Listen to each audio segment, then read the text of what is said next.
Is a pioneering scheme, the longest of its kind in the world and costing £116 million. Well, the scheme to link Cambridge to St Ives was due to open last year but is now nearly a year late. The cost has also soared to £1 million over budget, with no end date in sight. Rather than high-speed buses, this was the only traffic using the guided busway today. And some now feel this guideway could become a multi-million-pound white elephant. A guided bus was originally suggested for this disused railway in the year 2000. It was given the go-ahead in 2005, with an original opening date set for the spring last year. That was pushed back to the summer and then to November, and now, who knows? It would be very silly to try to go for a date now. We've had dates given to us before by the contractor and they haven't delivered on those. So it's really important now that we wait on the contractor and then that we can get all systems go once we've got the handover. The delays have been put down to problems with the weather and unforeseen construction problems, meaning that this section, which links Cambridge Station with Addenbrooke's Hospital, won't be completed until long after the St Ives section has already opened. There was such a build-up to it, and every time a date is mentioned, it just doesn't happen.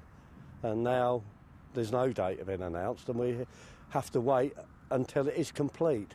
And when will that be? Nobody seems to know. But it's the sheer cost of the guided busway which has upset so many people. When this was first suggested, it was costed at £65 million.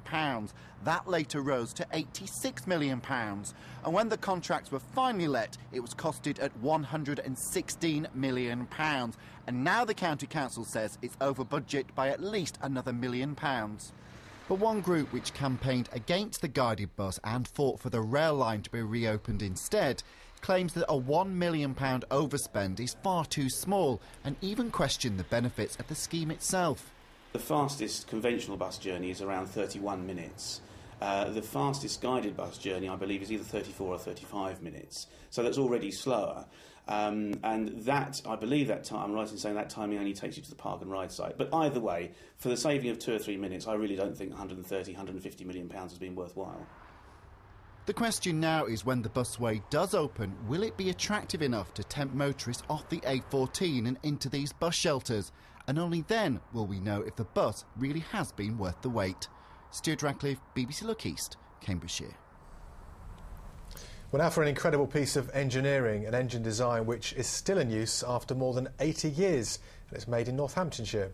The two-cylinder version would set you back £20,000, but the price tag doesn't put off some boat lovers. John Halford has this report on a diesel engine made in the East.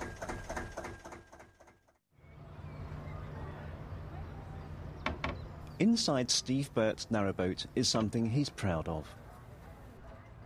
A little oil here, a lever moved there, and Steve can fire up his 25-year-old Russell Newbury DM2 engine.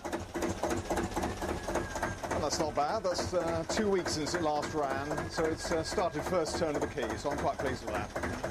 Russell Newbury made the first DM2, a two-cylinder slow-revving diesel engine, in 1929 at its works in Manchester. Now the RN Diesel Engine Company is in a small industrial unit in Daventry. It still makes the same engines to the same patterns 80 years on. Surely the longest production run of an engine in the world. The original designer of it, Jack Bradbury and Mr. Russell, I'm told by their relatives, would be absolutely delighted that his product is still in manufacture today.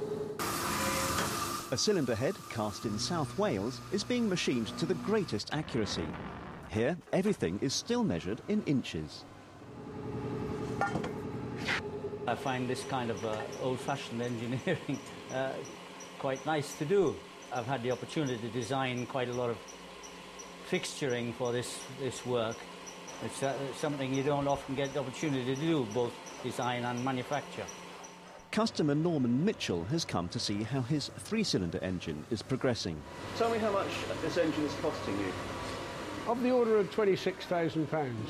That's an awful lot of money. But it's well worth it, and it is hand-built. Each engine takes about 100 hours to build. This is the finished article. Russell Newbury can make up to 12 engines a year. Most go into narrowboats, and they don't even need diesel. They can run on waste oil. The company's proud of its environmental credentials. Major pollution occurs when you initially manufacture something. If you can reuse it over and over again and increase its life, then it's very green. This sound all day is quite pleasant compared to a fast-moving, say, Japanese engine. So that's the big attraction for me. People such as Steve Burt hope this company keeps going for another 100 years. John Halford, BBC Look East, Northamptonshire.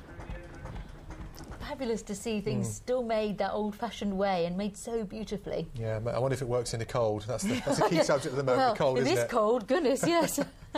On that subject, Jules? Hello.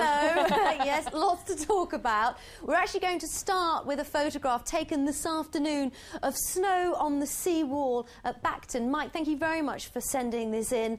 But of course, the big question, how much snow are we going to get overnight and tomorrow? And where exactly is it going to fall? Well, it is quite... Oh dear, thanks, Jules. Basically a pincer movement. We're caught in the middle between two weather fronts. Delightful. Reminder of tonight's top stories. The Great Freeze, more heavy snow and sub-zero temperatures as Britain endures its longest cold snap for almost 30 years. And a court hears that 7 men accused of insulting British soldiers at a parade in Luton had permission from the police to be there. That's all from us. Do take care, won't you? Good night. Goodbye.